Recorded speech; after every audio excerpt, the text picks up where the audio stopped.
delving directly into managing inflationary and currency risk in sustainable portfolios. And I will want to especially appreciate our panelists. I know that Julian Carvajal, Assistant Vice President Trading at TCX, is online, but we put our hands together. Let's appreciate. We also have Dr. Ami Jadesimi, Managing Director of LADOL, who's also online. Please put your hands together. Let me bring to the, I will ask our keynote speaker to sit down immediately because it's a little far to go that way, but sir, I think we'll bring you back on the panel. Please put your hands together for Mr. Anthony Asonye, Chief Operating Officer, Impact Credit Guarantee Limited. Yes, that's how loud it should be. Please put your hands together properly. Thank you very much, sir. We also want to especially welcome Mr. Tokunbo Ishmael, Alithea Capital. Please put your hands together.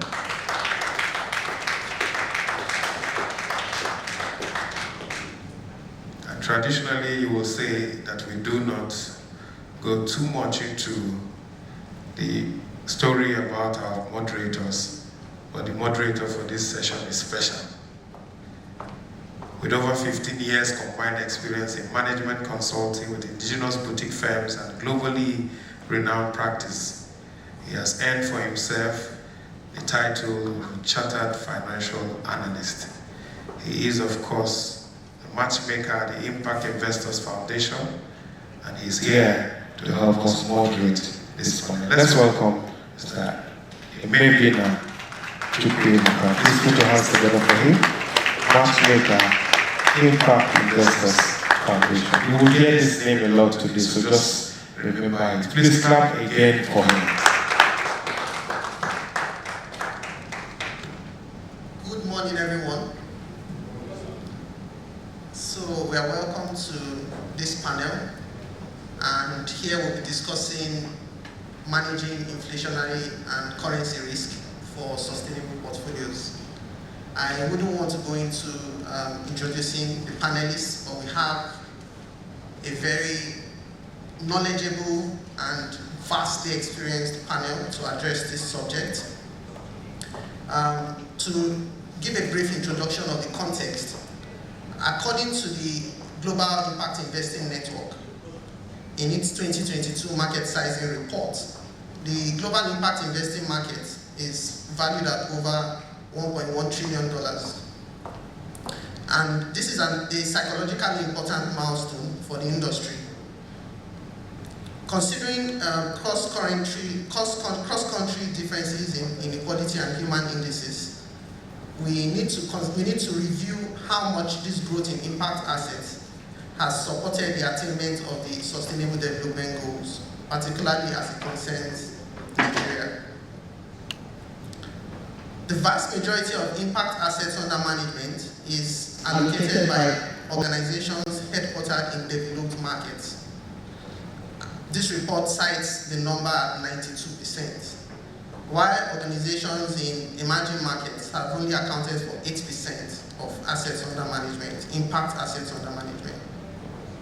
The location of the fund's deployment is not very clear. We know that the private sector seeks investment opportunities that would match return expectations and risk appetite. And for Nigeria particularly, we are trying to attract as much as possible private investment into the SDGs. Weak global economic growth forecasts and higher yielding bonds should mean that projects in countries like Nigeria that contribute to the SDGs should offer better and more attractive investment opportunities. But this is not the case. So with me this morning, we have a very knowledgeable panel to share more light on this. And without much ado, I would call upon Mr. Anthony to start off. So, Mr. Anthony, development banks and large institutional firms are considered important catalysts for new sources of financing. how would you say that the current inflationary and global interest rate environment have impacted your operations? Thank you, and good morning once again to the distinguished participants here, ladies and gentlemen. I got a question. To start with, the Development Bank of Nigeria is a wholesale institution. What that means is that the bulk of the portfolio mirrors what the customers here, who are the banks. We regard them as participating financial institutions or partner banks. What has happened in recent times is that, yes, if you look at what is happening today in this environment, so the headwinds have been quite negative. We've got supply chain disruptions due to the war in Ukraine, and also even in our domestic economy, you've seen the flood that ravaged 33 out of the 36 states of the Federation, and amounting to huge losses. What we've seen is that already the level of default in the banks is beginning to increase. But the comfort we've also seen is that there hasn't been any kind of, skyrocketing, trend in terms of the growth. The banks, in terms of their non-performance loans, are still within the limit, of the regulatory limit of 5%. In fact, that dropped from 5% to 4.8% in August this year. But I don't think it's time for us to rejoice because the headwinds are quite unfavorable. Probably the ripple effect will begin to come to bear in the next 6 months or years' time. But again, today, from what we're seeing from the portfolio of the banks, which we mirror, because that is where we put a lot of our assets, is that yes, it looks stressed in some of the banks, but on the average, it's not yet a catastrophe. And again, this is simply because the banks, to an extent, are able to put in place very strong, robust risk management framework to be able to withstand the shocks that are coming from the very negative economic headwinds we are experiencing today. So the turbulence is there in the industry. Almost all the portfolios are potentially challenged, but in terms of non-performing loan, that hasn't crystallized just yet, the way we're looking at it. But there are fears that yes, things will get out of hand if the banks don't remain focused on managing their risk. And what we're trying to do is to also increase the level of monitoring across the banks to make sure that necessary safeguards are put in place to make sure that we're able to withstand, also weather the storm together with the banks and to reduce the level of impairment and defaults. If not, we could be in for a very high level of non-performing loans. In terms of market risk for the Development Bank of Nigeria, to start with, our investments are usually owned to maturity, so we don't trade those investments, we don't hold positions. So we're not really vulnerable to market risk, to volatilities around market risk. Again, portfolios are purely in Naira, so we're not also exposed to forex and other exchange risk. I think that's basically the response. If you have a question. Okay, thank you very much, Mr. Asonye. I'll come back to you. You raised a number of points, which I'll provide some follow-on questions. Let me go straight to Dr. Amy, who is joining us. She wanted to be here physically, but we understand that due to unforeseen circumstances, she's unable to be here. But Dr. Amy Jadesimi is the CEO of LADOL. I'll reference the Gene report again because the average mean size for impact investments was stated at $485 million. Dr. Amy is the managing director of LADOL, which is a $500 million company. So I'm emphasizing the currency because I want her to share her financing journey and also possible frictions which she has had to overcome in attaining the current status. So Dr. Amy, over to you. Recording in progress. While we try to get her on, I'll move to Tokunbo. So Tokunbo Ishmael is the CEO of Alithea Capital, and Alithea Capital has made significant investments in female-led businesses in Nigeria, and also has been able to raise international capital So I want Tokunbo Ishmael to share her experiences if she's able to get on with this.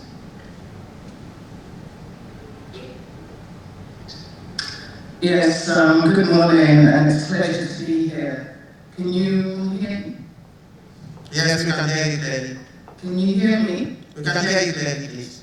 Okay, so just a brief introduction. Okay, just a brief introduction to Alithea Capital. Because funding female-led businesses is one aspect of our business.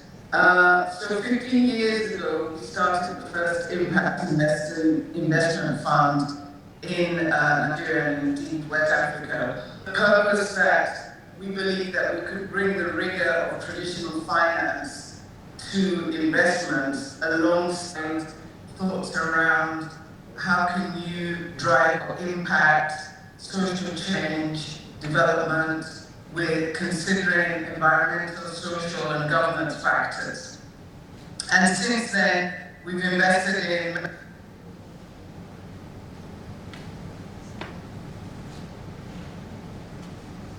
recording in progress.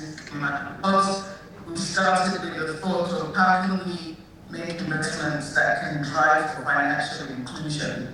From there, we went to think about energy inclusion, affordable housing inclusion, and more recently, our Gender Smart Fund, which is the one which you referred to. So just in terms of addressing the question at hand that or the topic for the panel, for us at Alithea Capital, we see ESG and impact investing and indeed the whole sustainable space. We see these factors as risk management. So our investment thesis is built on risk management from day one. So when you begin to talk about whether inflationary or currency factors are impacting on investments, we look a bit more broadly than that, because in thinking about sustainability as a risk management tool, we also first and foremost think about it as a source for opportunity. So I can give a couple of examples, because you said in your introductory remarks that it's not been possible to find better and more attractive investment opportunities in the impact space. Well, I will debunk that by saying, first of all, when you start out thinking not just from a finance lens, but also from a social, environmental, and government lens, you have a great scope for innovation, which is what we saw with the financial technology of fintech companies, because at the time when we started investing in that space, we were looking at how can we address the needs of those that are financially excluded, which meant how can we grow the pie for financial services in terms of addressable markets. Similarly, when we talk about the current situation that we find ourselves with the headwinds of currency and inflation, which is partly inflation which has been imposed upon us because of the war, we think about that in the agro-processing space, where we've been able to work with small-scale holder farmers to aggregate their produce, provide better storage and processing facilities and logistics. What you begin to do is move towards a strategy of import substitution for some products, which begins to reduce the impact of the imported inflation that we see with the current situation. So we have a number of investments in the agro space that consider environmental factors as a mitigant and as an opportunity to improve yield, to improve storage, to improve processing, and on a social spectrum, improve the economic well-being of small-scale holder farmers, who are therefore also more committed and empowered to ensure that the farming supply chain its value chain is not broken. Similarly, we have some companies where we're investing where they have access to market globally and are able to convene these small-scale holder farmers to produce higher quality crop in better environments, considering the environmental factors, such that they're able to provide quality crop that is then exported to these large buyers, both at home and away.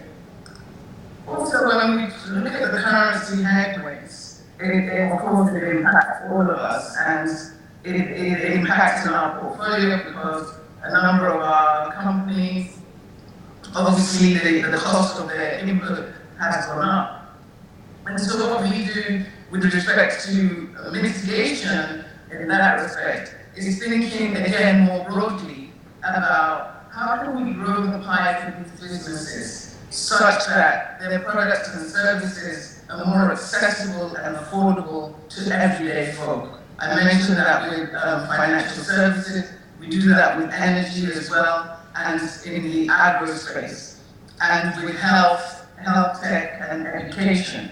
And when you grow the pie, what that provides for us is it increases the odds of success of growing the equity of the company because you have higher income, more retained capital. And we use that, in our case, as a hedge against some of the currency headwinds that we see, such that by growing the pie, we leverage greater economies of scale to grow our businesses. So those are some of the more attractive investment opportunities that we see coming in by considering those factors. And finally, I'll just round up with the investment piece that you mentioned in introducing me, in that with our gender smart fund, first again, when you use the gender lens, we see it as a source of opportunity. When we're making our investments, we have a proprietary toolkit, the Alithea IGF toolkit, which is available. We made it available for others that want to leverage gender smart investing and lens. It's available online. You can get it from our website or from the 2X collaborative website.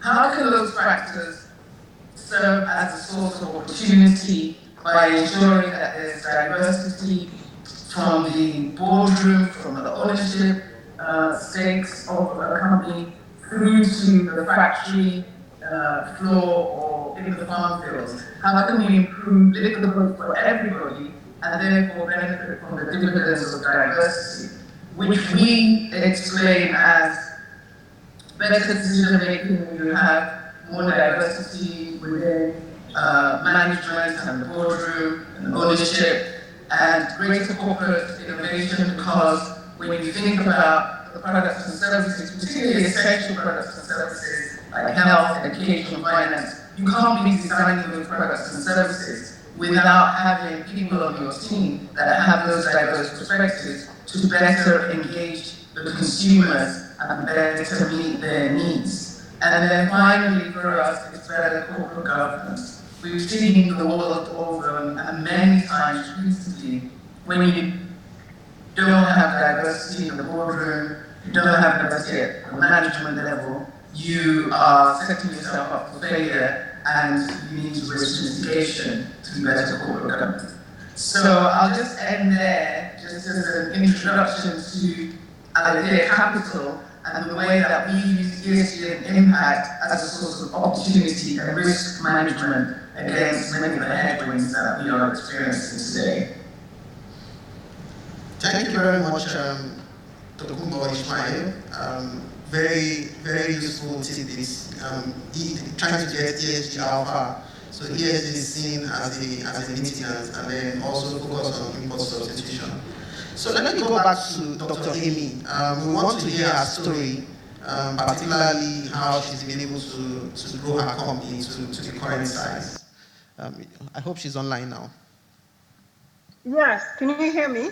Yes, we can hear you clearly. Thank you. Excellent, thank you. So, good morning. Thank you for inviting me to join the panel. I agree with Tokunbo Ishmael in that I think your opening remarks about there being no opportunities in emerging markets, I think the opposite is actually true. So a little bit about myself. I'm the managing director of LADOL Free Zone. This is a special economic zone in Apapa port. It's a port terminal and a free zone. And over the last 20 years, we have gone from disused land and jungle to a integrated logistics base, which operates 24/7. We have accommodation and offices in the zone, and we've partnered with Samsung to build a shipyard that's one of the largest in West Africa. Over that 20-year period, we had to use a range of investment opportunities. And despite the fact that the business case was always very compelling for LADOL, it has been an extremely difficult and long journey. And I think a lot of other infrastructure developers, facility developers, sustainable developers will find the same thing. At this point in time, we're expanding the zone into a circular economy where we're diversifying into areas such as agricultural processing. And that circular economy will lower costs in the zone by over 60%. So I was also privileged to be one of the members of the Business and Sustainable Development Commission.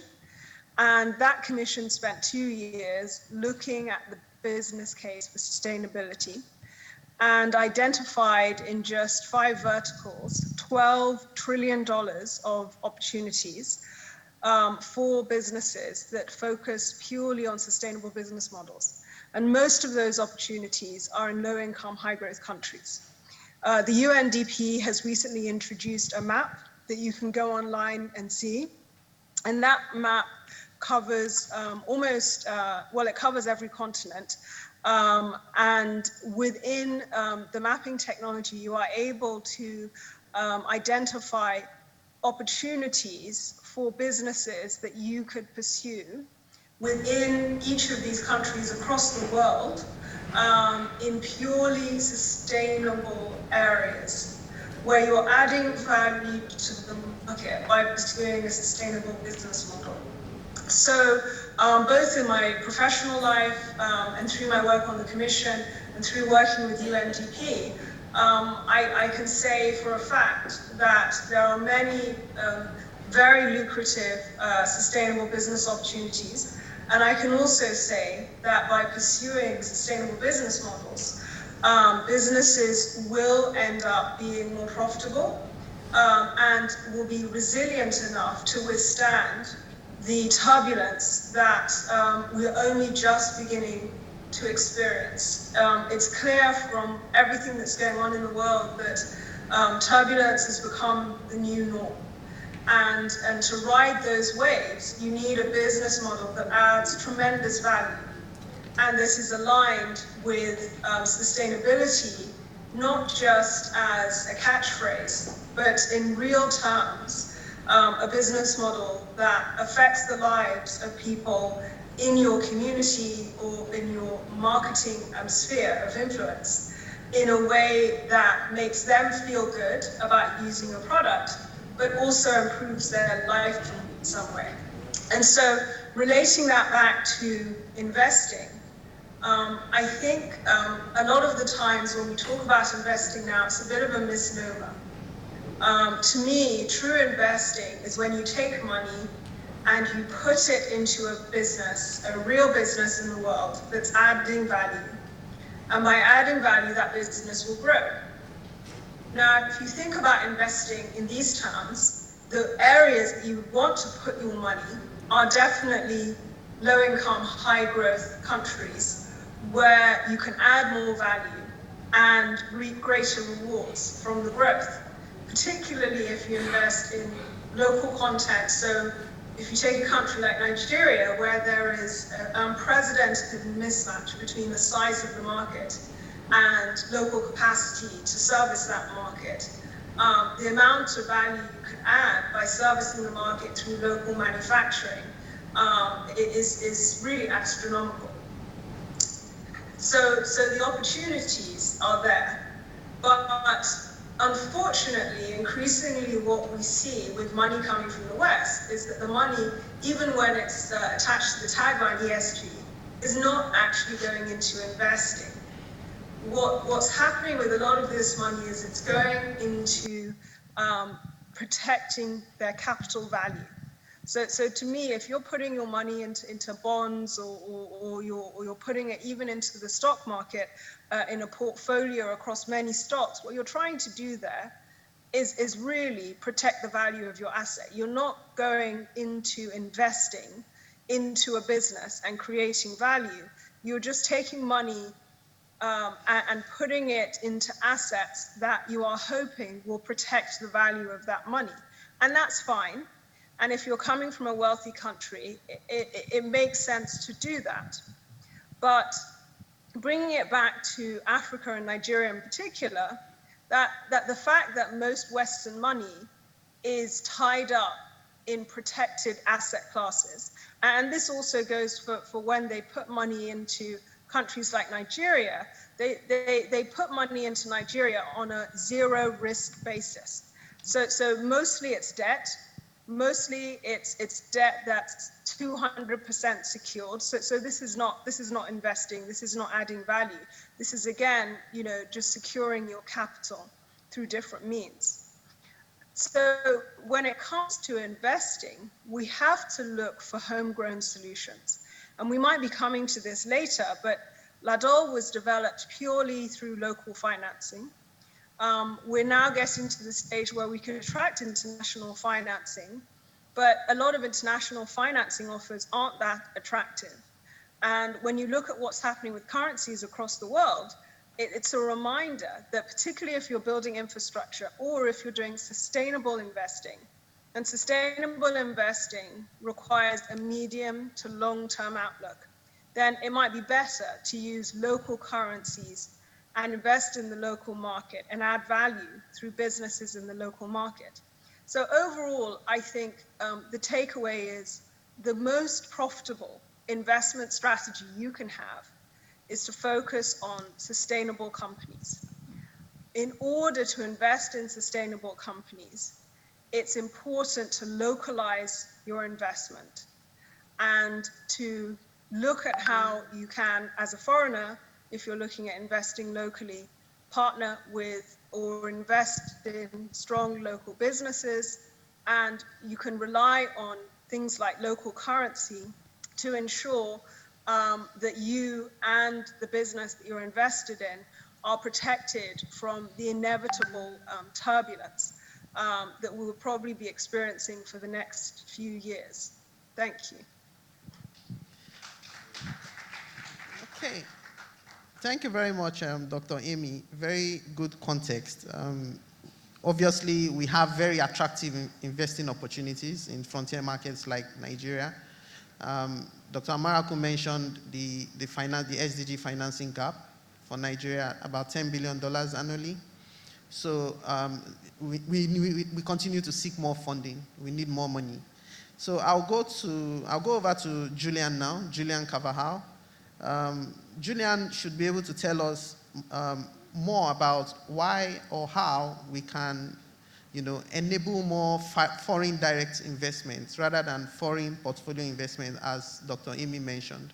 So we want international capital to come into Nigeria and be put to work. We want to put our population numbers. We want to increase our labor productivity, and we also believe that we have room for labor productivity growth, enhanced labor productivity growth. So what can we do? How can we attract greater international financing to address the SDGs? Julian. Thank you very much, Ebuka, and all the panelists. It's an honor to be here. And indeed, I think it's a very important objective of any developing and any international developed country even to have a well-diversified and fully functioning capital market.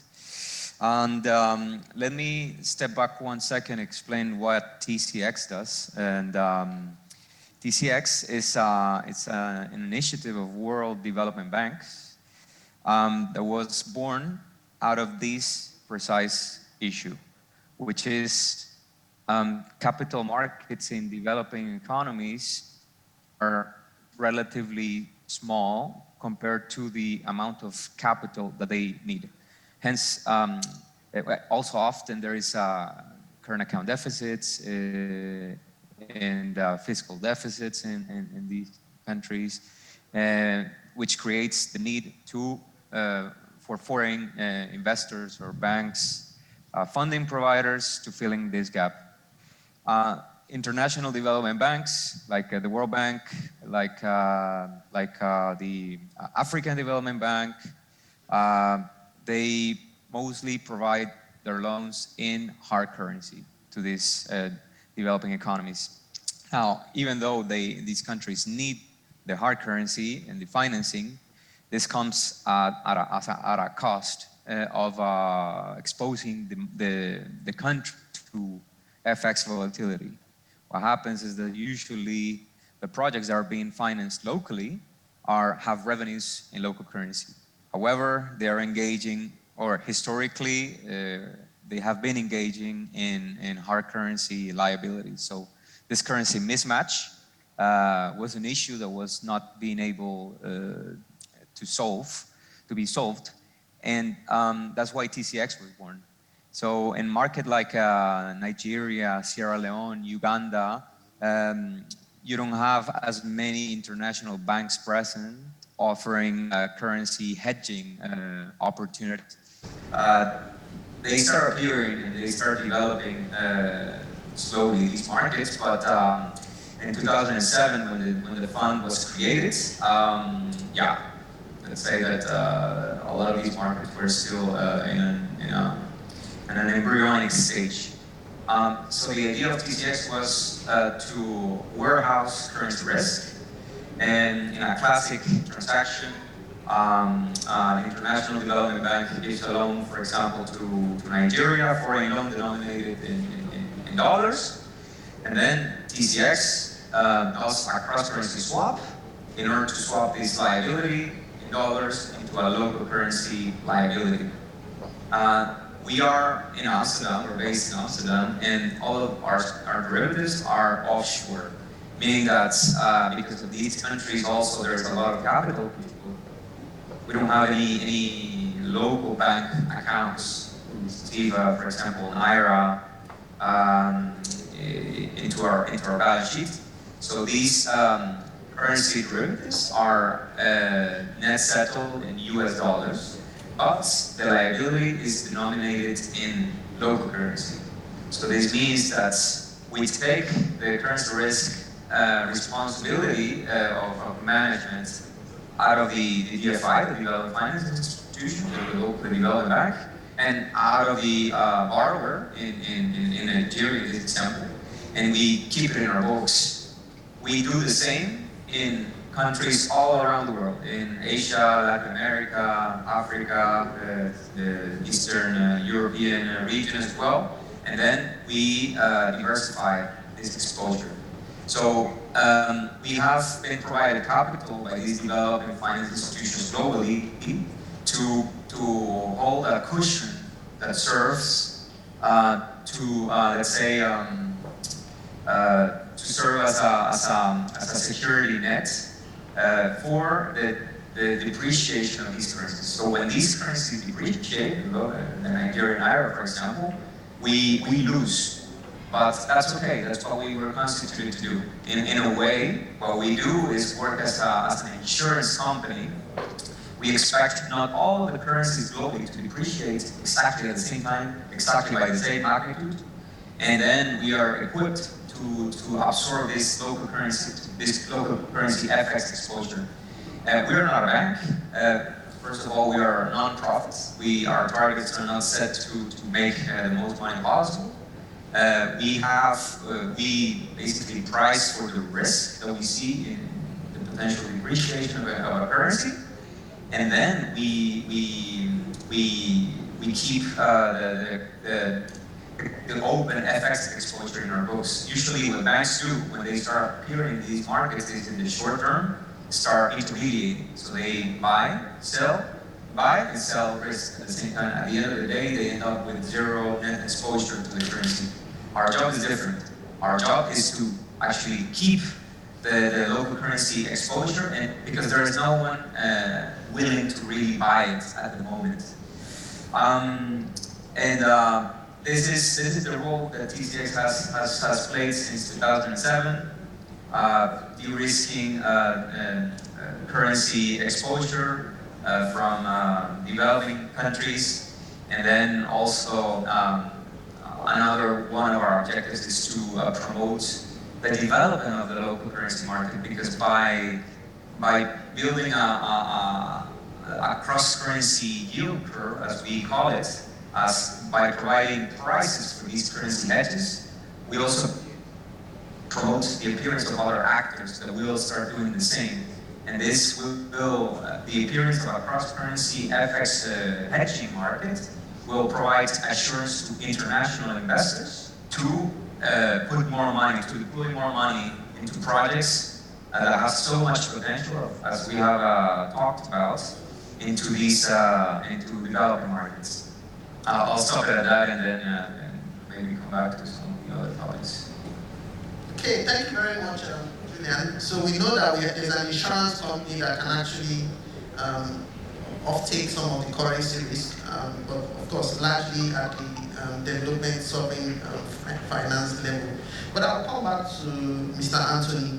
So he talked about the asset side, of the DBN's portfolio. It would be good if he can also share some experiences on the liability side and how the bank has been able to raise the necessary capital, and while managing the potential currency risk. Thank you. The Development Bank of Nigeria, like I said earlier, is a wholesale banking institution and also a development finance institution. So basically, what it does is to raise funds from stakeholders, and this could be multilateral partners like the World Bank, African Development Bank, Afrexim, and other partners. And in return, lend this money to participating financial institutions by way of creating on-lending facilities for the small businesses. On the deposit side, which is, the stakeholders' commitment and contribution to its kind of capital base or working capital that will be available to create loans to the banks. That hasn't been quite easy, because initially there was this huge capital injection by the World Bank to the tune of $500 million, and also the federal government and other parties. But what has happened increasingly is that the amount of the loan that you have to create to close the gap in the market today is quite huge. It's in trillions. From the inception about 5 years ago, when the Development Bank of Nigeria was incorporated, they've been able to create loans of over 500 billion naira. What that means is that you have to continue to generate more of those capital to be able to continue to create these loans. Because if you look at the environment today, under this very turbulence today and the economic headwinds, you could see that this is the time for development banks, development finance institutions to play more role. In fact, their traditional role of counter-cyclical role of trying to create interventions during very troubled times, so that loans can continue to be available to small businesses, and also relatively cheaper loans too. Because the banks, from their own traditional way of reacting to such situations, is to quickly become measured in their approach to creating loans, most especially for the small businesses. So typically the banks will begin to move assets to corporates, bigger companies that repayment is more or less guaranteed, and that could be able to withstand the storm. For smaller businesses, they're usually vulnerable, more vulnerable than the bigger firms. And what we have to do is to continue to be able to support the banks to make loans, to create loans in these segments, to continue to lend to small businesses. If not, the small business will be starved of vulnerable funds, and what happens is that they're going out of existence. And when this happens, the social benefit of generating employment, and also reducing the crime rates, and up to a point generating more taxes for government, because when these small businesses grow and scale up their businesses to a point, they also fall into the tax net, and government generates additional revenue from taxing the smaller businesses. So the huge challenge today is on how to generate more funds, and what the Development Bank of Nigeria have done is to, for instance, we've just done on the roadshow in Abidjan, trying to talk to the African Development Bank, and also in London, trying to talk to other stakeholders to put in more money in the business so that loans can continue to be available, cheaper loans, relatively cheaper loans can continue to be available to the banks for on-lending to small businesses. And also, as part of the mandate of the group, we also have the company guarantee fund, which I run. And it's quite interesting to know that in this environment, guarantee funds are one and all common, and most people, even the banks themselves, don't even understand the benefits. So rather than throwing money at every financing opportunity or challenge, you now go in by way of credit guarantees. So this helps to, one, de-risk the portfolio of banks, most especially when they lend to SMEs. And by so doing, create that incentive scheme for banks to continue to lend to small businesses. Because the credit guarantee will stand as a collateral substitute, and also try to de-risk the portfolios of the banks, because their big headache there is not to take further impairments. They want to make sure that they manage their risk, and also to continue to attract more funds. So it's a combination of factors.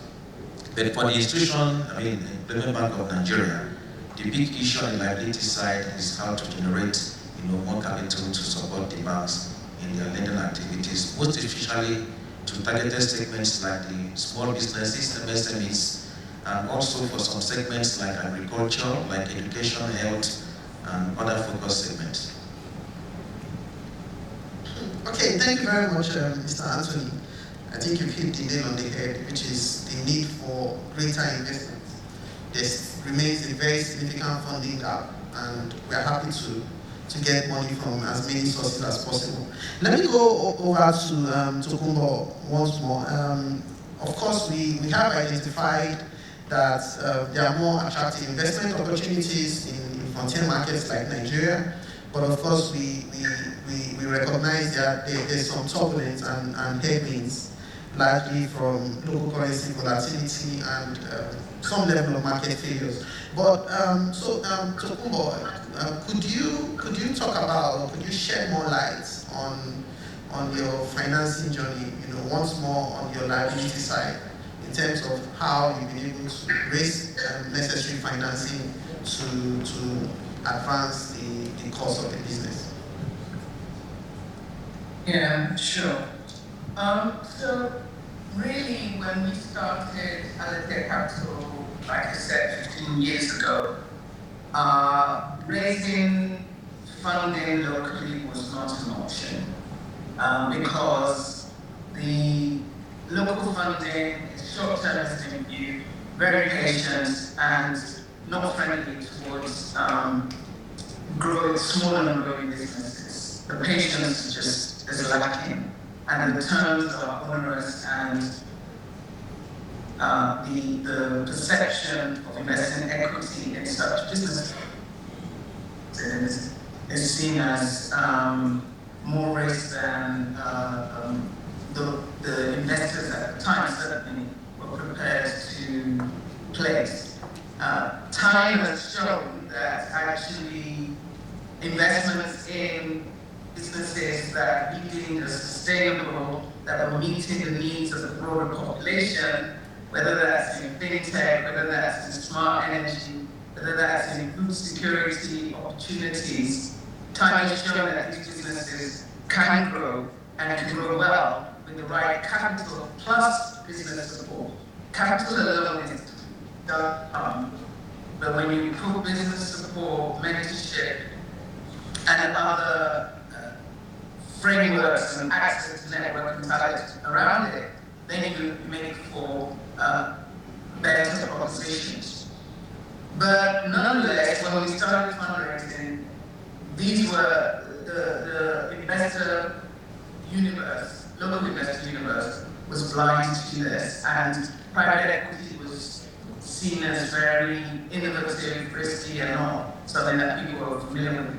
So that led us to focus on raising capital from foreign development finance institutions who were aligned in our view about how smart capital can deliver both financial and social impact returns, considering environmental, social, and governance factors, and deliver superior returns at that. So we focused on fundraising from international development finance institutions.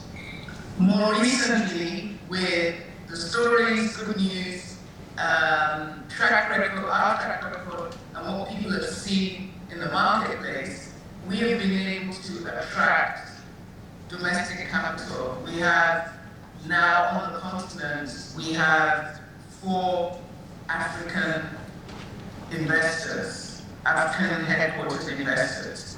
And so we have been able to leverage our track record and the stories, general stories in the marketplace. People have seen how the benefit of having sustainable investment models that make companies, that enable investors to not just do well, but also do good, and business is good business for good returns.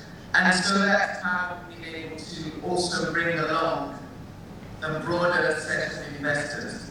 I must say though that domestically on the continent, actors have still majorly remained reticent due to patience, currency risks in some situations, and a not sufficient exposure to the superiority that you can gain by investing for financial and other returns, broadening your investment focus.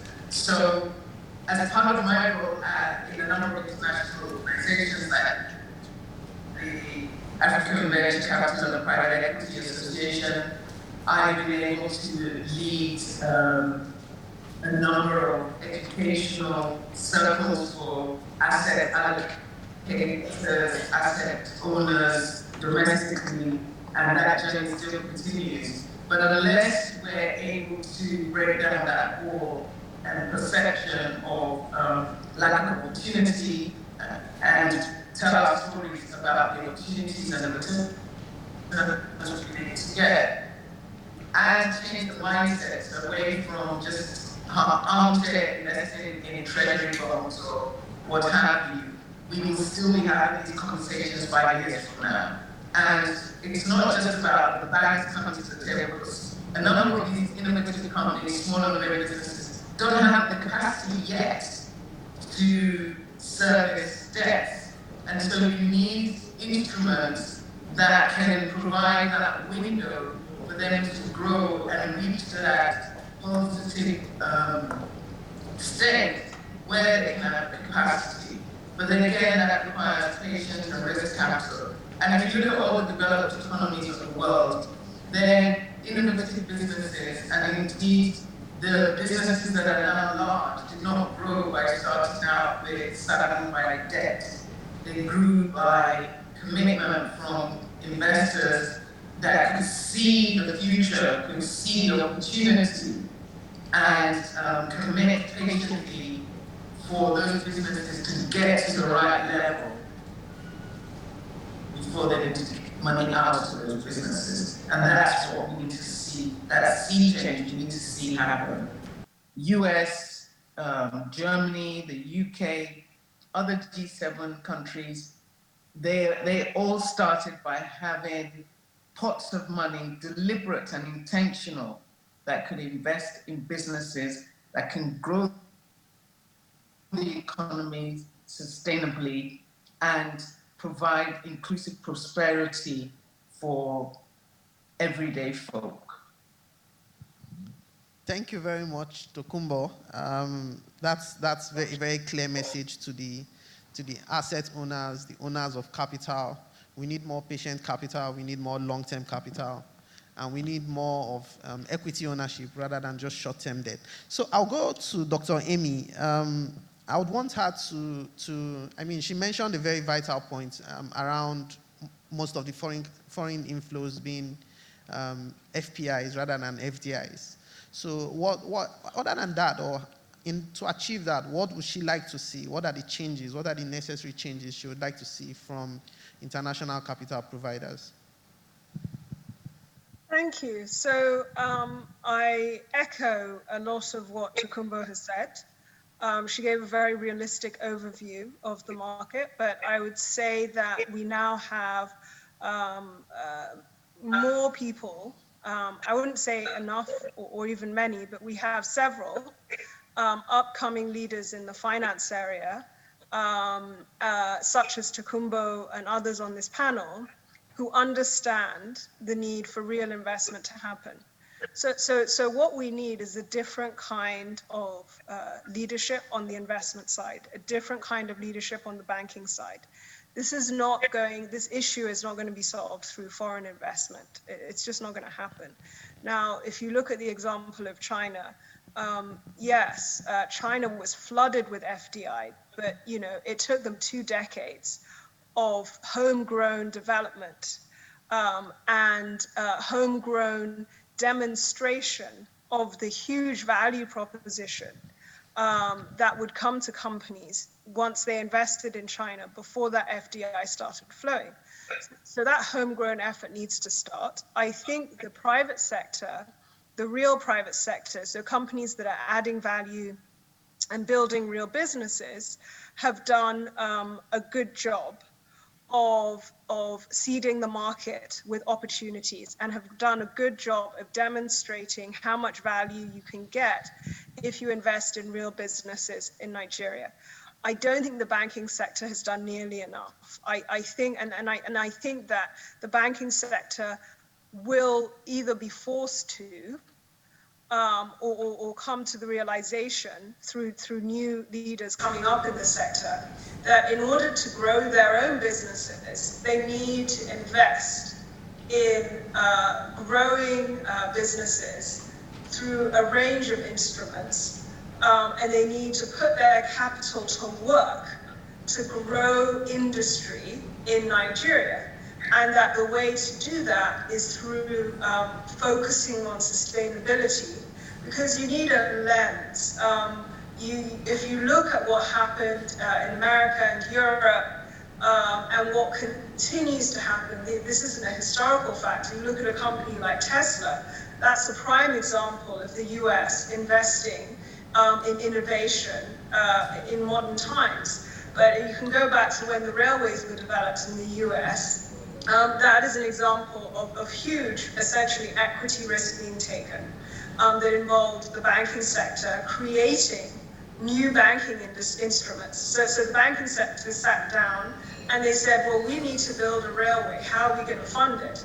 As opposed to collecting their money together, putting it in treasury bills, and waiting for someone to give them a risk-free way of investing in a railway. It just doesn't work. And so the first bank in Nigeria that costons onto the fact that they can make a higher return by putting their money to work, backing private businesses that are sustainable, that are adding tremendous value and can add tremendous value, that's going to be the tipping point. And once we have that local investment going into local companies for 5-10 years, we will then be at the point where we can attract FDI on terms that make sense. Because right now, the so-called FDI that's coming in, as I said, it's not investing. I don't call it investing when you offer me money, either equity 20% return with a downside risk of an 18% return. That's not investing. So if we want international money to invest in Nigerian businesses, I think we have to first demonstrate that we are willing to invest in those businesses. And I think one of the things about LADOL is we did take an empty piece of land. We did develop it over 20 years. And we did demonstrate that the market case that we saw, that the vision and mission that we set ourselves 20 years ago was real and would reap tremendous value to the investors. And having done that, you now create a locus for investment. And you can go further now because we're developing these new worlds, if you like, in countries like Nigeria. We can go further and take the best sustainable technologies out there and create businesses that are actually far ahead of those in the West, because we don't have to worry about backward integration. So the opportunities for real investment that you find in low-income, high-growth countries is not only because of the population growth, it is also because you can do it better. You can build better businesses. You can build fit-for-purpose businesses that take account of the best technologies and the best ideas available in the world. But the first step has got to be our own finance sector getting its act together and finding solutions, creating new financing strategies and new financing instruments to get behind these businesses. And the evidence is that is the direction we're headed in. I wish we were going to get there sooner, but as I come to these conferences and speak to people in the finance sector, I've definitely seen over the past 10 years that a lot of new leaders have come up who have the same mindset and who are moving away from constraints that are put on them through some of the international monies they're holding, and are now looking to work with local organizations, be they governmental or private, to put local money to work through investing in local sustainable businesses. Okay, once more, very, very interesting insight there from Dr. Amy. So, Julian, I think this will be my final question for you. I would want to hear from you in light of the current conversations. How do you think, or what role do you think TCX can play, in helping to crowd in local financing and also to provide the necessary level of foreign direct investments? Thank you for your question, Ebuka. I do think that there is still an active role for TCX to play in the development of local capital markets. And that has been one of our shifts towards the last 5 years of the decade. Let's say when we were established in 2007, the idea of the fund was just to absorb local currency risk. All right, so there was no one willing to take the other side of the market. Basically, there was no commercial institution able to take 8-year, 10-year Nigerian Naira local currency risk exposure for $50 million, for example, in their balance sheet. TCX was the only institution able to do it. Now that has changed, and that has started changing. In part, it's because of the last decade, we had a context of very low interest rates. That it's obviously changing now. This hunt for yield among global financial institutions pushed them to simply take more risk. Then the double-digit returns of a lot of these developing economies started appear on the radar of these institutions. And we noticed that, and then we started structuring bonds in local currency, denominated in local currency. So what we started doing was collaborating with our shareholders, which are these development finance institutions, the World Bank, the European Investment Bank, the Dutch Development Bank, the EBRD, the European Bank for Reconstruction and Development. They have their funding program in dollars. So they would, in this structure, issue a dollar bond, but then with the help of TCX, we would add a cross-currency swap on top of this bond to make it a synthetic local currency bond, meaning that the buyer of this bond, that is a bond listed in Luxembourg or any other market, it's an investable product that has even a secondary market, very limited, but has a secondary market. The investor would be acquiring the local currency exposure at a local currency interest rate yield. And this is a market that started exploding in the last 5 years.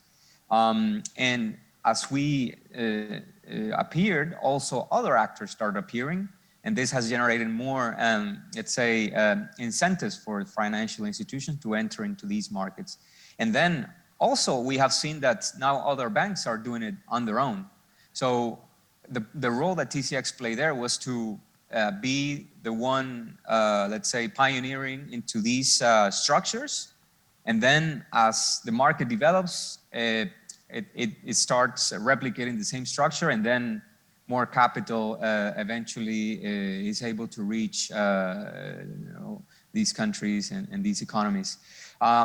One important piece of data that I think is important to mention, hasn't been mentioned yet, is that in general, when a country starts its developing process, it has a lot of foreign debt. This is something that we observe everywhere. So the size of foreign debt can be 80% to 90% because it's logical. There is no local currency capital market. So in some cases, even governments do not issue government bonds in their own local currency in the least developed economies. And then as they start growing and they start developing their local capital market, then they start issuing local currency debt.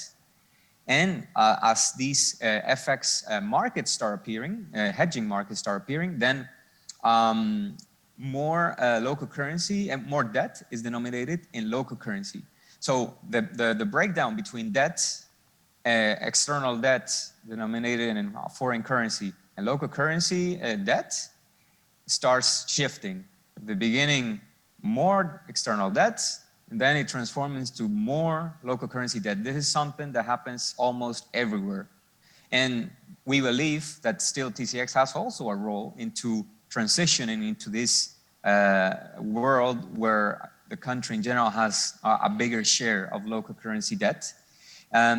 Even as commercial banks start appearing, even as more hedging capabilities start appearing, we have the capability of going very long term.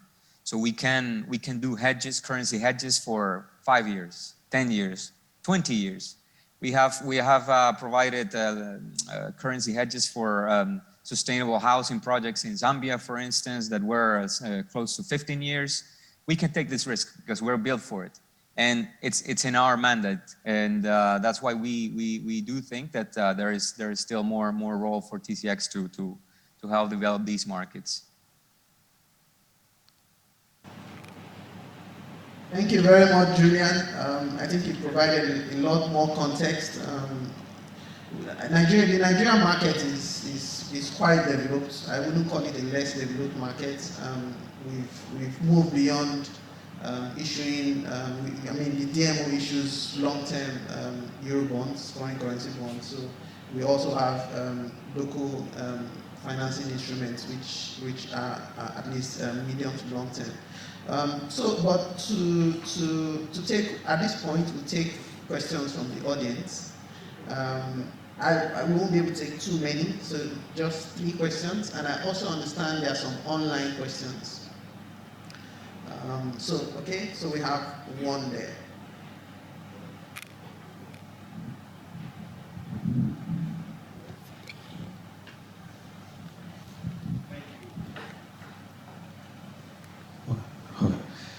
Thank you, Mr. Moderator, and the panelists. Blessed Dollar Saint.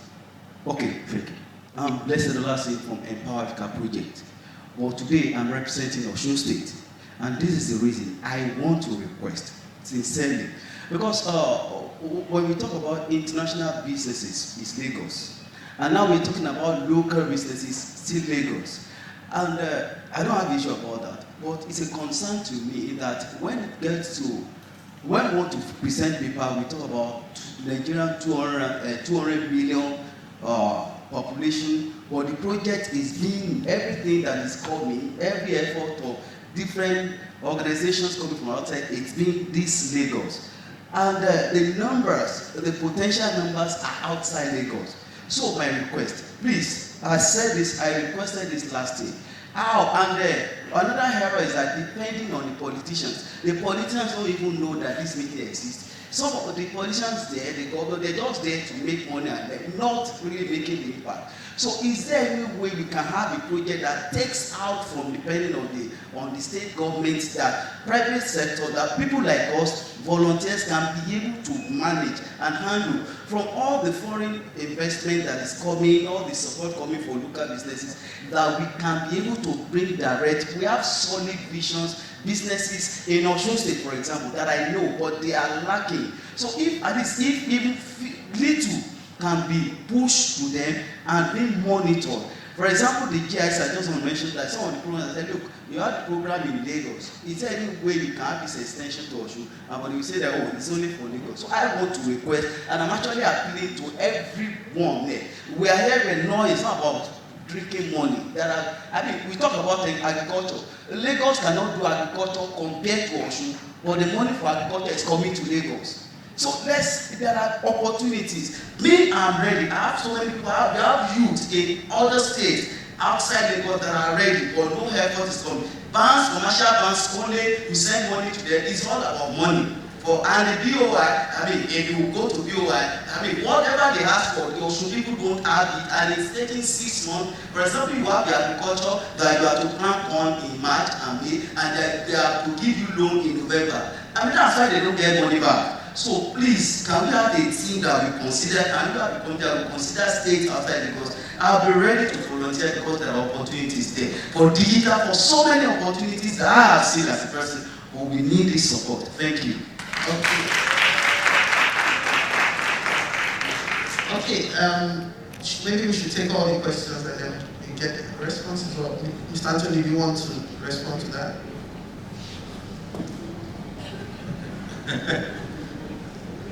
I think I've been put on the spot because I'm the one physically present. It's okay. Yes, I think he has a very good point there, and what we need to do is, for the DFIs, I think it's high time we begin to now go to the grassroots. And that's just a solution to this problem. So we have to move from Lagos. But yes, it's right, because if you look at the structure of most of the DFIs, it's just one location, and oftentimes you have it in Lagos or Abuja. The BOI, I know, have done quite a lot in that regard by branching out. BOI now has branches across the nation. For some other players like us, because also, just to make us understand, for the Loan Bank of Nigeria, for instance, we're a wholesale institution. So what we're doing is that we don't own the customer base, and we cannot reach out to the customers out there, to those who need the loans, beneficiaries, but we work through the banks. So, for instance, I run a guarantee company, Impact Credit Guarantee Limited, which is a subsidiary of the Loan Bank of Nigeria. We are just in less than 3 years of coming into existence. We've onboarded 13 banks in the country we're working with. We've issued guarantees covering about 120 billion in loans to MSMEs, but we are very quiet, we're very silent, doing what we're doing, and we're not out there. Again, we've supported about 75 jobs, but what we're doing is that the impact will not come to your doorstep or come very close to your location, but the banks are not supposed to do that. And I can understand the pain. Yeah, the commercial banks are after profitability, first and foremost. The patience is not there, and they wouldn't want to take long-term risks because they don't also have long-term funds. What we're trying to do is to bridge that gap. So for the National Bank of Nigeria, we're able to give loans up to 3 years, 10 or 5 years, which is actually what some small businesses need to, grow, mature, and then be ready to start servicing their loans. So, and with some moratorium. But the message is clear that all the DFIs has to do more in terms of going to the grassroots, and this could be done by partnering with the commercial banks in this case, that also very important in the chain. We probably cannot neglect them, and we cannot do away with them. And also for the microfinance institutions too, they need to also help reach out to the grassroots. And I think that is the way to solve this in the medium term. Thank you. Okay, Mr. Marapo, I understand you have a question. Please tell us who you want to address your questions to.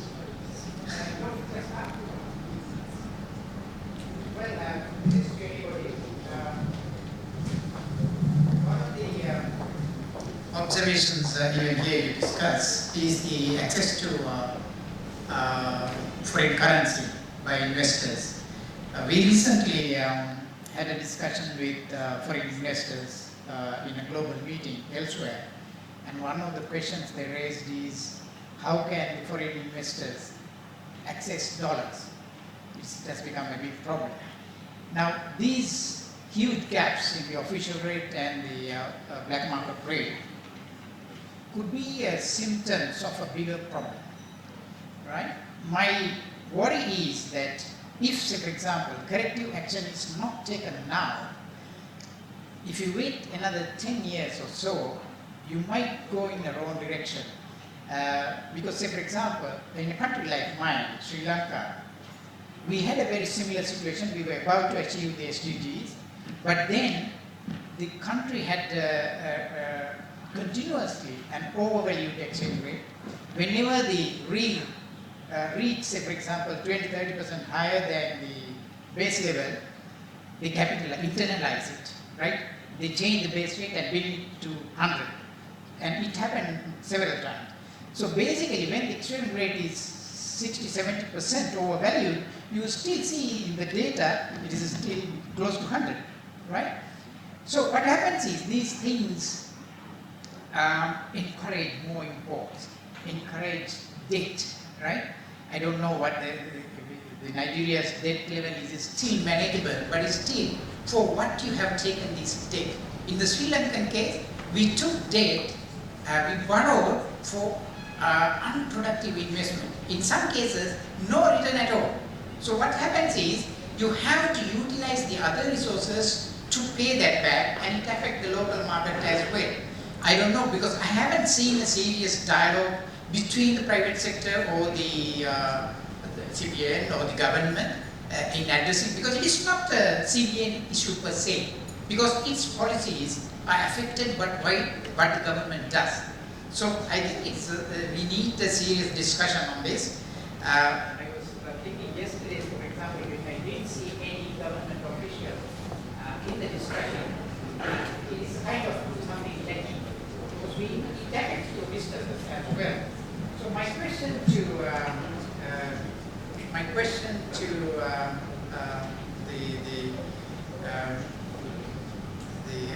the panelists, whoever, I cannot remember who did it. I understand the risk pooling through insurance and other mechanisms, especially in relation to, I think it is Julian? Julian.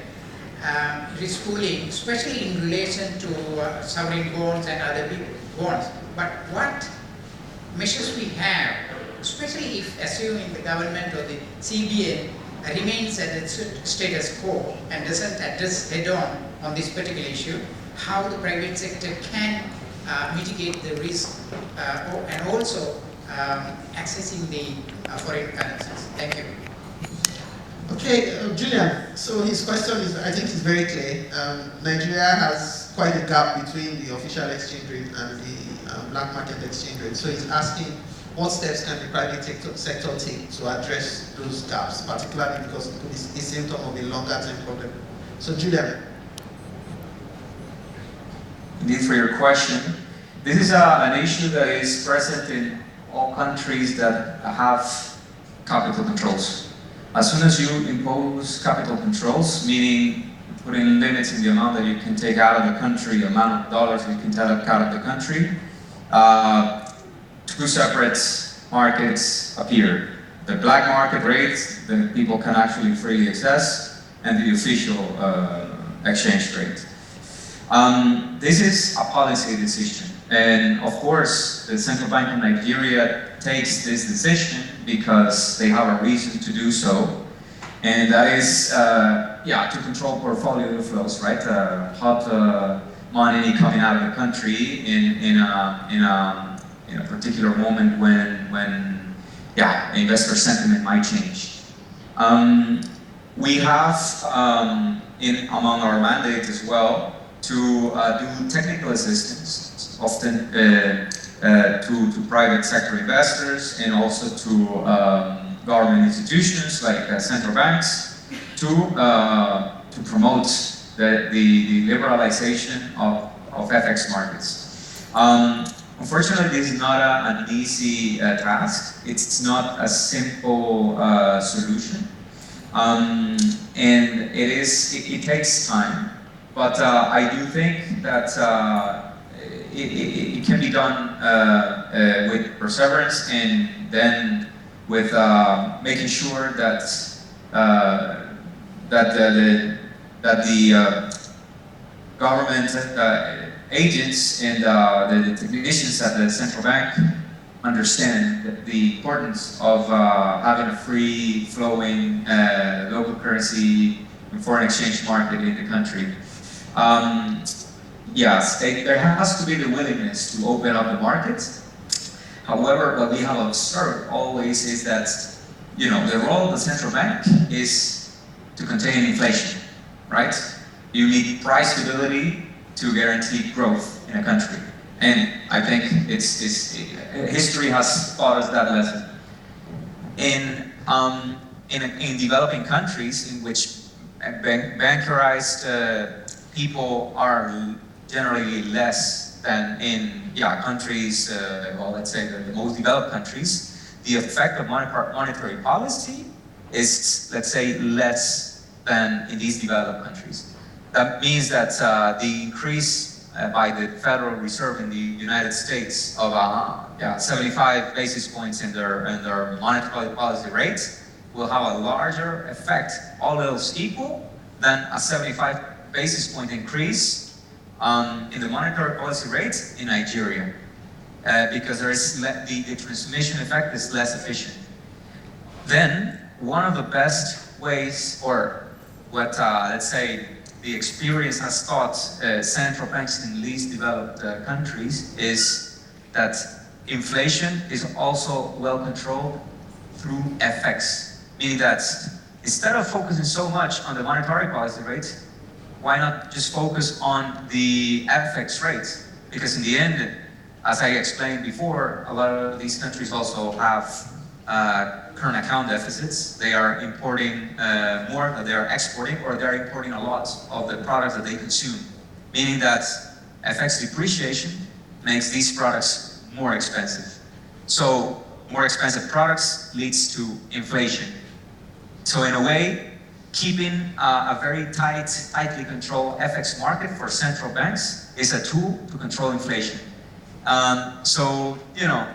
Just to tell you that it is not easy.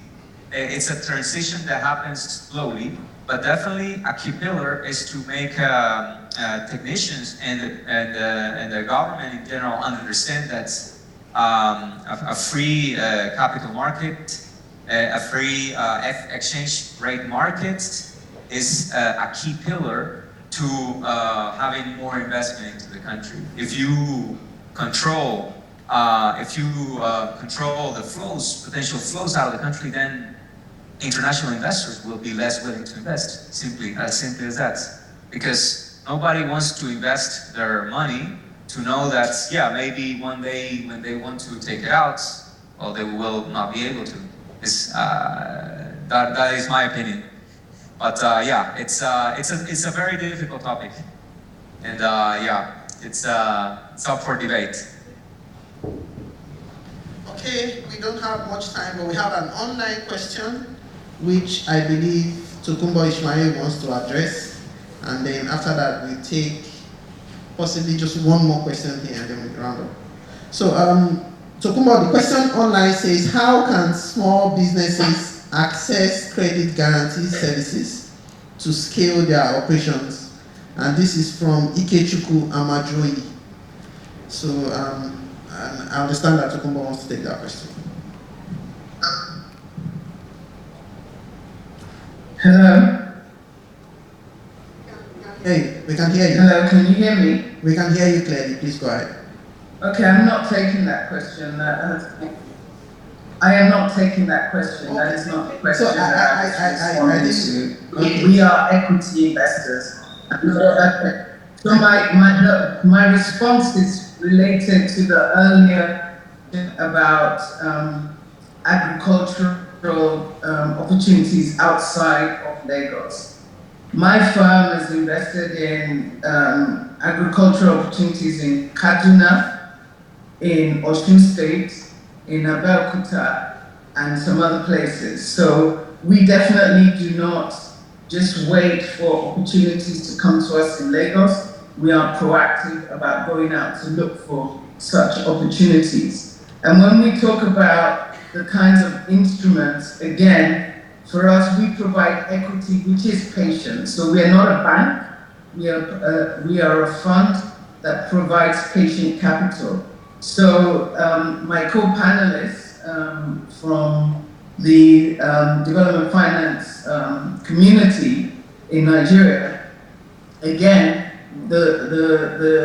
what I would throw out is that you should also look beyond just commercial banks to other types of capital providers that can provide instruments that better match the needs of the SMEs, who again, like I said, do not have the capacity to service loans straight away and do require the patience, and to the agro businesses that do require that patience. So it's not just about channeling money through commercial banks.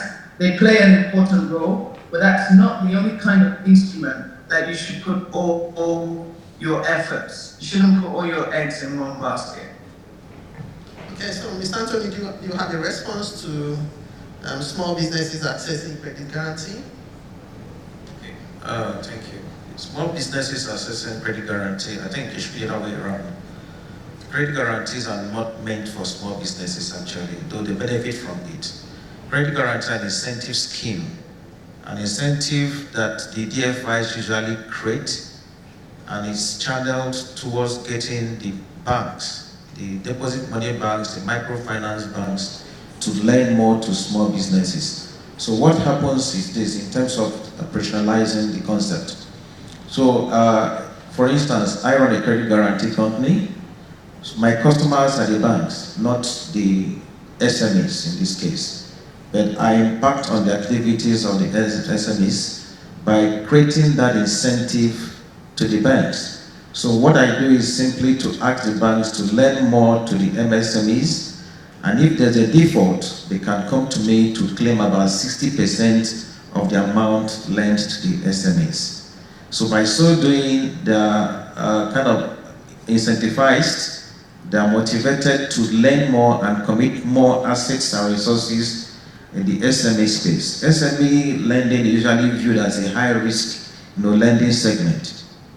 But the presence of the credit guarantee is to kind of de-risk that portfolio. So because by having the credit guarantee, which serves as a credit substitute, the banks are now happy in a way and actually, put more of their assets, because a typical bank wants to lend where the money, there's a guarantee that the money will come back. For MSMEs, the conception,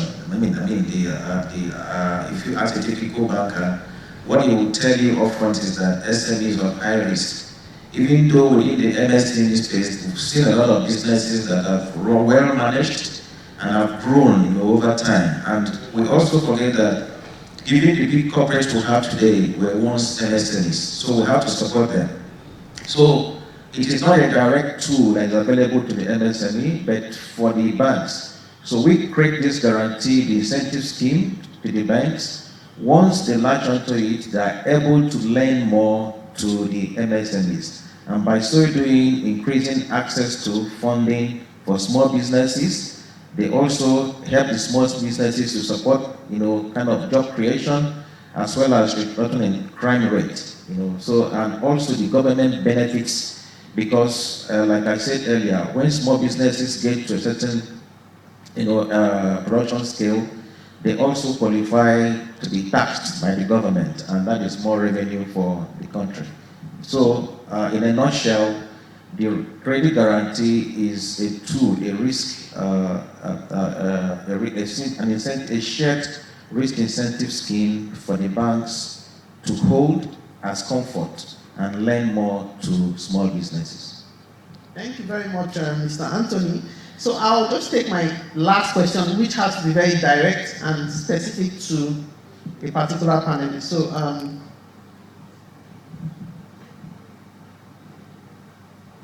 thank you, all the panelists, and thank you, the house.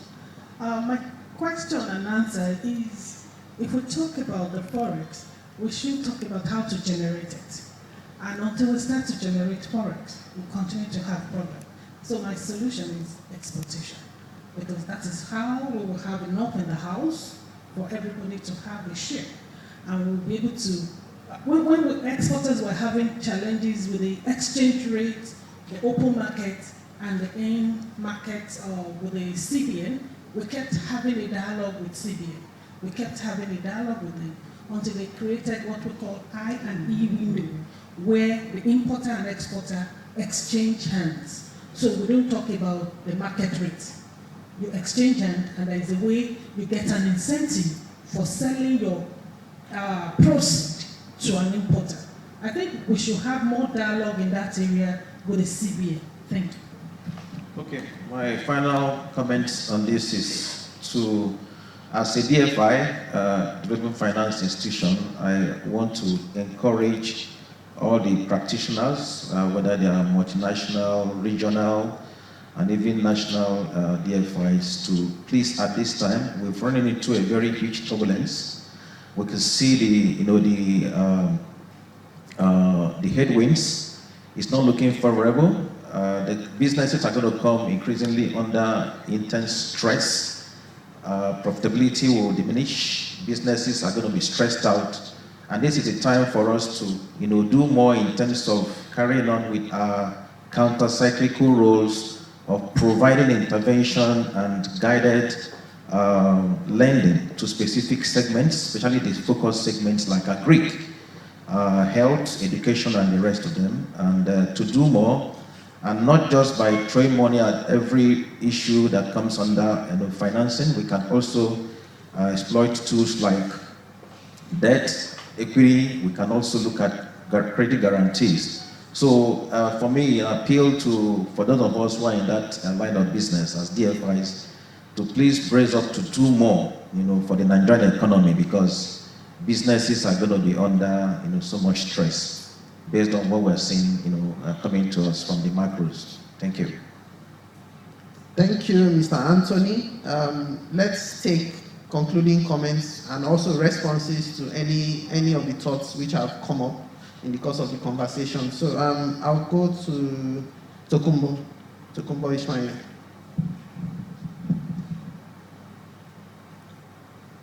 Yes, so I would just sum up by saying what I said at the beginning, that for us, sustainability investing is risk management and opportunity all rolled into one. It's a source of alpha for us and superior returns.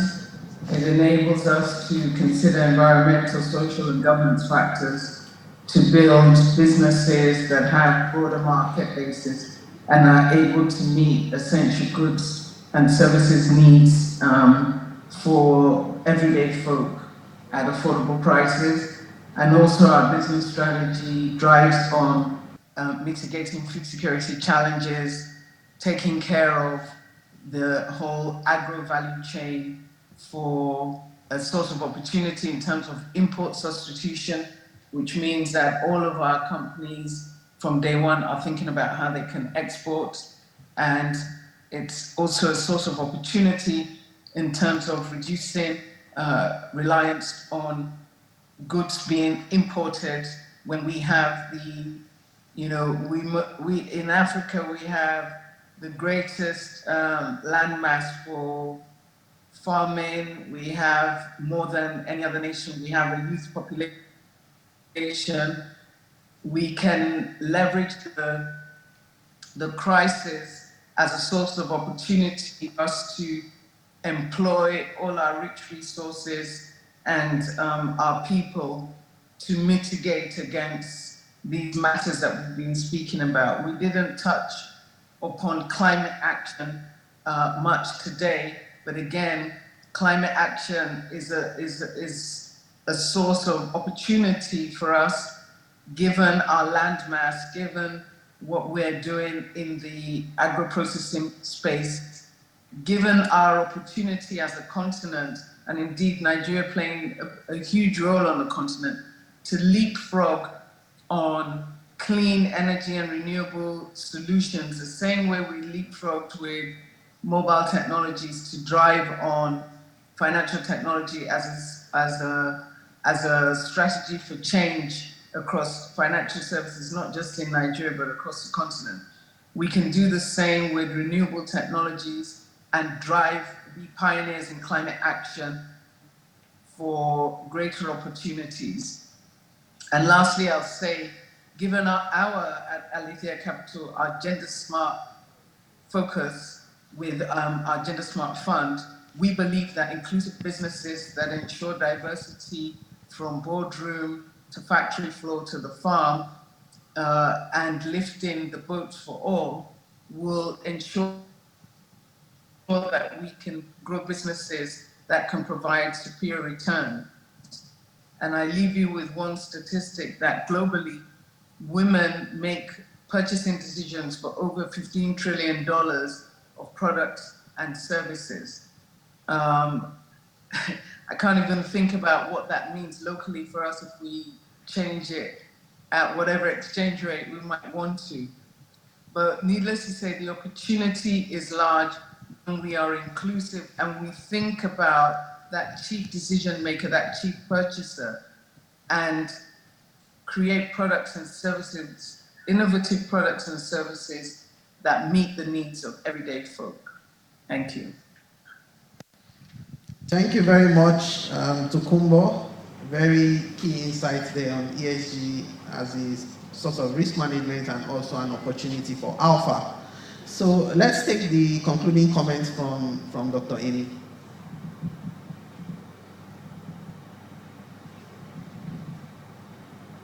Good morning, thank you. I would conclude by saying that you have $12 trillion worth of opportunities in the sustainable private business development space. Most of those opportunities are in low-income, high-growth countries. It is necessary for investors to invest into these opportunities so that they can not only survive the current and future market realities, but they can thrive in those realities. Sustainability equals profitability.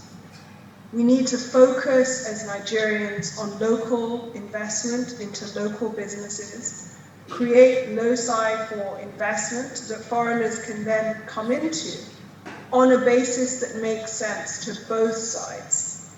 And that way, Nigeria will be able to take her place in the G20 or even the G10, because this is a roadmap for creating prosperity for our country, but also for helping to drive prosperity across the world. Thank you. Thank you very much, Dr. Amy. She continues to talk about and emphasize the opportunities in low-income and high-growth markets like Nigeria. Definitely the opportunities abound. So we'll take the concluding comments from Julian. Thanks, Ebuka. I would like to underline the fact that there is an alternative for currency hedging out there, and we're willing to hear about you if you're interested in also having our opinion regarding FX, the FX market in Nigeria specifically, or in other countries in Africa. We're happy to hear from you. And I do echo what has been said.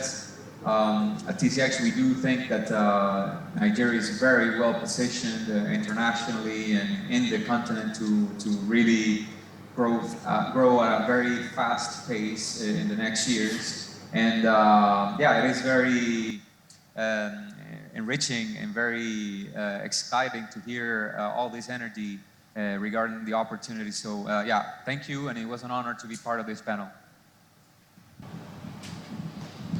Thank you very much to all our panelists. We've drawn significant insights from this session, from the role of the private sector, the opportunities in sustainable investments, the climate challenge and how we can take advantage of that. We've also learned about the increasing role of DFIs in financing SMEs. Julian has given us an open book for the management of our currency risk, so we'll always knock on that door as much as possible. Thank you very much, everyone. We appreciate your time and we thank you for your insights. Thank you very much.